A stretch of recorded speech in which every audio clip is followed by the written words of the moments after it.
Selamat pagi, jumpa lagi di Berita Padang bersama saya, Afri Meriana. Sejumlah berita aktual dan menarik akan kami sajikan untuk Anda. Berikut 3 berita utama pagi ini.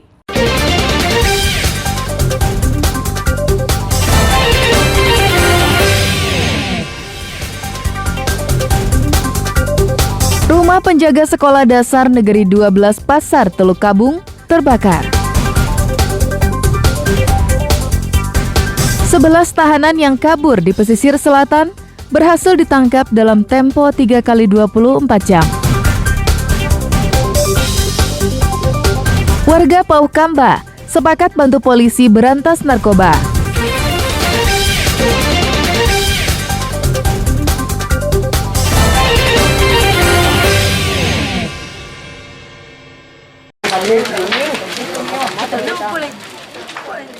Kobaran api dengan cepat membesar dan meludeskan sebuah rumah yang dihuni penjaga sekolah dan berada di dalam lingkungan Sekolah Dasar Negeri 12 Pasar Teluk Kabung, Kecamatan Bungus, Padang, Jumat pekan lalu. Angin kencang menyebabkan api dengan cepat menjalar dan sulit dipadamkan. Kebakaran ini sempat membuat panik sejumlah guru yang masih berada di sejumlah ruangan kelas karena khawatir api merambat ke bangunan kelas. Saat terjadinya peristiwa tersebut, siswa sekolah tidak berada di kelas karena sudah pulang sekolah.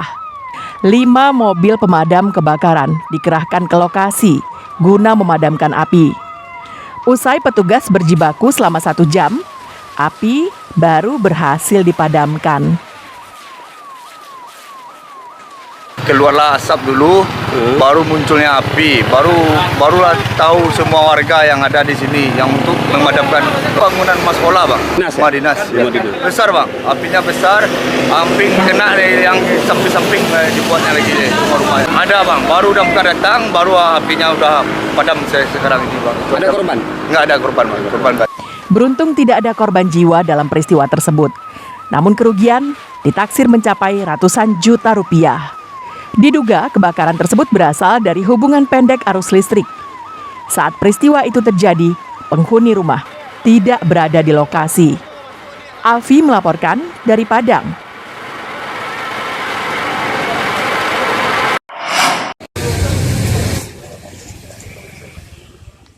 Suasana di ruangan donor darah unit transfusi darah PMI Padang, Jumat pekan lalu, terlihat sepi. Dari 5 kursi untuk pendonor, hanya terisi 1 kursi yang digunakan oleh seorang pendonor. Meski minim pendonor, petugas tetap siap sedia untuk melayani warga, baik yang akan mengajukan permintaan darah maupun yang akan mendonorkan darahnya. 200 kantong darah dari bermacam golongan didistribusikan oleh unit transfusi darah Kota Padang setiap harinya untuk kebutuhan di 30 rumah sakit umum maupun rumah sakit ibu dan anak di Kota Padang. Unit transfusi darah Kota Padang setiap harinya harus mencarikan 200 kantong darah. Kegiatan bakti sosial berupa donor darah dari berbagai instansi sangat dibutuhkan oleh PMI Padang. Sebab, jika diharapkan dari pendonor sukarela yang datang, hanya 3 sampai 10 orang per hari. Saat ini, ada 1.000 kantong darah tersimpan di PMI Padang. Di antara 1.000 kantong tersebut, hanya ada 30 kantong darah dengan golongan AB. Selebihnya, darah dengan golongan A, B, dan O. Tasya, salah seorang pendonor mengatakan, dirinya sudah beberapa kali melakukan donor darah. Selain dengan niat untuk membantu sesama, donor darah dianggap oleh gadis yang baru lulus kuliah tersebut bisa menyehatkan tubuh. Sebab darah yang dikeluarkan akan berganti dengan darah baru. Saya lebih bugar juga. Setelah itu untuk membantu sesama pasien yang membutuhkan darah, kalau stoknya menipis, kita bisa membantu sesama juga. Ini udah kali keberapa? Udah kali ke-8. Ke-8. Berarti sejak kuliah dulunya udah ikuti donor juga? Udah. Ini kesininya sendiri atau bersama teman? Kadang bawa teman juga. Kita permintaannya kebutuhan darah sehari itu sampai dengan 200 kantong. Nah, Untuk stok sekarang mungkin hanya bisa 4 atau 5 hari. Kalau tidak aman, maka kita akan minta pendonor dari keluarga itu sebagai donor pengganti.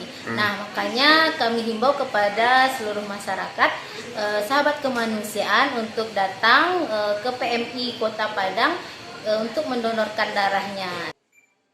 Agar persediaan darah tidak langka, maka PMI Padang terus berkomunikasi dengan berbagai instansi, baik pemerintah maupun swasta, dan perusahaan untuk menggelar donor darah massal. Robi Ham melaporkan dari Padang. Tiba di tempat acara. Pemerintah pusat melalui Kementerian Pariwisata dan Ekonomi Kreatif menunjuk Sumatera Barat sebagai tuan rumah pertemuan pengusaha Islam dari 24 negara di dunia.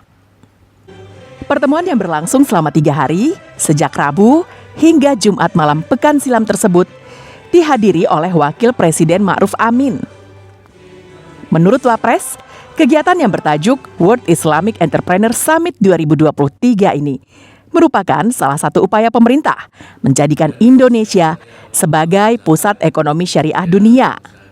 Hal itu dilatar belakangi potensi besar yang dimiliki Indonesia, sehingga meyakinkan delegasi yang hadir tertarik menjadikan Indonesia sebagai pusat perkembangan ekonomi berbasis syariah.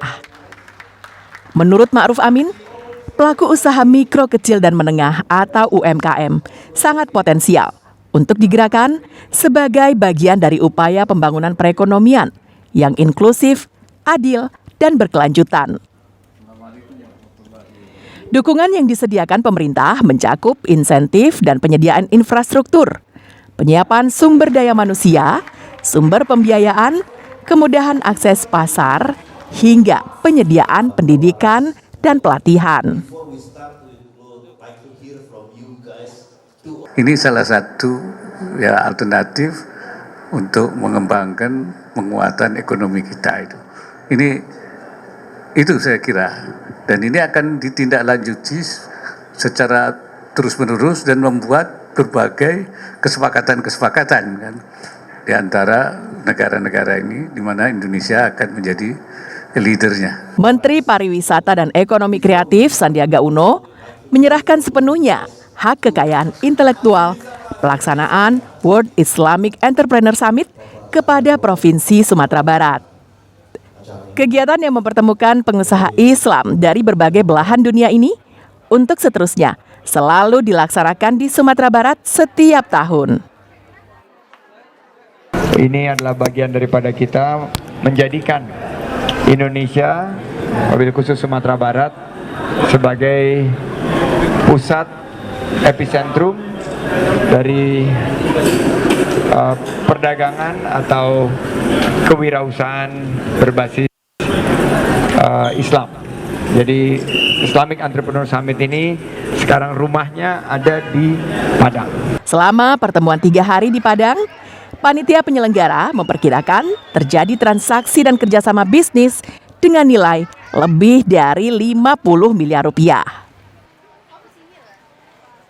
Perputaran dari tidak hanya transaksi tapi juga proyeksi transaksi dalam 1 tahun ke depan, saya bisa proyeksikan setelah kita diskusi dengan teman-teman dari business matching, tabletops, termasuk penjualan putih itu mungkin bisa lebih dari 50 miliar termasuk dengan branding values-nya dalam 1 tahun ke depan.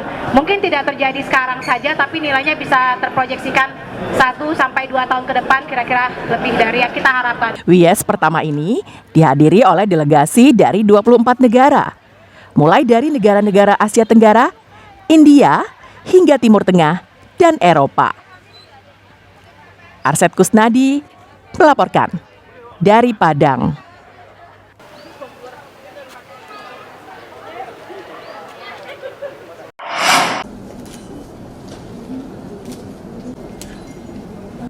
Dua istri pengusaha sukses dari 2 negara Jumat pekan lalu memberikan motivasi kepada pengusaha perempuan Sumatera Barat. Keduanya adalah Nur Asia Sandiaga Uno, istri Menteri Pariwisata dan Ekonomi Kreatif Indonesia Sandiaga Salahuddin Uno, dan Kartikawati, pemilik usaha produk kesehatan dari Malaysia. Tak kurang dari 100 pengusaha perempuan Sumatera Barat hadir untuk mendengarkan pemaparan dari 2 pengusaha tersebut. Para peserta yang rata-rata pelaku usaha kecil menengah antusias mendengarkan wejangan dan pengalaman dari kedua motivator itu. Menurutnya, perempuan Sumatera Barat bisa menjadi penggerak ekonomi bangsa dengan menerapkan 4 As, kerja keras, kerja cerdas, kerja tuntas, dan kerja ikhlas. Kegiatan ini merupakan rangkaian pertemuan pengusaha Islam dunia atau World Islamic Entrepreneur Summit yang digelar selama 3 hari di Padang. Memang maunya sih di semua pelosok ya, Kartika punya bisnis ini karena memang untuk membuat emak-emak, ibu-ibu semua bisa punya pemasukan, penghasilan. Disinilah Ibu Kartika datang untuk hadir membantu emak-emak agar bisa mempunyai penghasilan, pemasukan, jadi bapak-bapaknya juga senang. Ya. Untuk SKP ini nggak perlu modal, tetapi karena adanya sistem digital yang telah kita inovasikan, insya Allah dapat membantu ibu-ibu mama ini berpendapatan setinggi yang mana yang mereka mau, asalkan mahu kerja keras, kerja cerdas, kerja tuntas, kerja ikhlas, insya Allah bisa mendapatkannya. World Islamic Entrepreneur Summit 2023 baru pertama kali digelar dan menjadikan Sumatera Barat sebagai tuan rumah pertemuan delegasi dari 24 negara di dunia. Pengusaha-pengusaha Islam berkumpul di Padang untuk saling menjalin kerjasama dan kesepakatan usaha berbasiskan ekonomi syariah. Arsad Kusnadi melaporkan dari Padang. Terima kasih atas kesempatan.